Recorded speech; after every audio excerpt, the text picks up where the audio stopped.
Hi everyone. For this assignment I decided to talk about the picture exchange system by Bondi and Frost. That's the system I have the most experience with at my work for our non-vocal clients. We tend not to use the speech-generated devices unless parents come in with that device already, in which case we're more than happy to work with it. But the PECS system is much more cost efficient for them. We're able to make the icons ourselves at work, and it's easier for them to transfer home. So this system, we don't always have a back prompter, so it's not technically the PECS by Bondi and Frost that they would describe.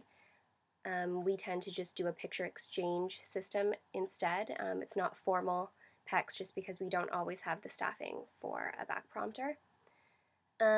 We teach clients to exchange a picture for specific items. We start with manding because that's where the motivation typically lies, and then we can build our way up to commenting or tacting throughout the center. We do go through the 6 phases of PECS that Bondi and Frost recommend. So we do teach them to exchange a blank picture card, and then we work our way up to specific items, and then we teach them discrimination as well as distance and persistence. So we'll put the book further away and teach them to walk across the room to get their pictures and then come back and exchange it with us, or we will be across the room or have our backs to them or something like that and teach them to persist and get our attention before exchanging the sentence strip. We will also teach them to use the sentence strip. So we start with I want, because we're teaching mands typically at the beginning, and then as we go through the phases that Bondi and Frost recommend, we would then go into commenting and adding beginning of sentences such as I see or I hear. And then if we do get to the very end, phase 5 and 6 do talk about using adjectives. So teaching them colors. I want a blue Skittle, or I want the red car, or I want 4 blocks, or 2 cheesies, or something like that. I have only gotten to that phase with one of our clients, and it didn't go so well. We typically stick around phase 4, which is teaching the I want strip, and we've had a lot of success with that. This system typically works with kids who don't have the fine motor strength that sign language would require.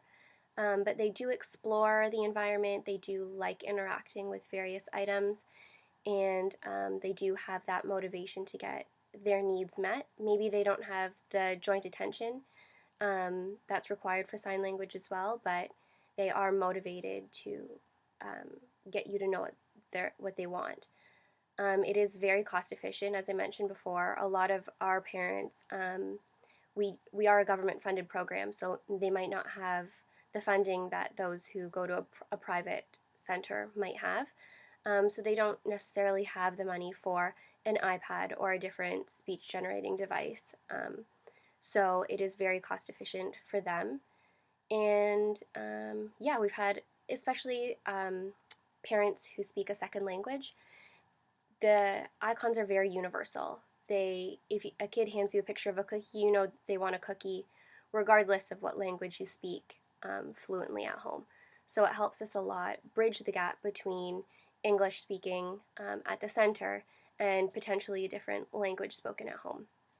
So the client that I'm working with in the video that I'm about to show you is on phase 4. She uses the I want strip and she exchanges it for a video. So enjoy.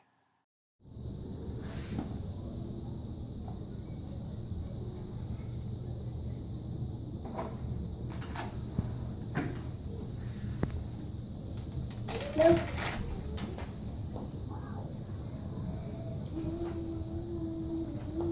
Yes.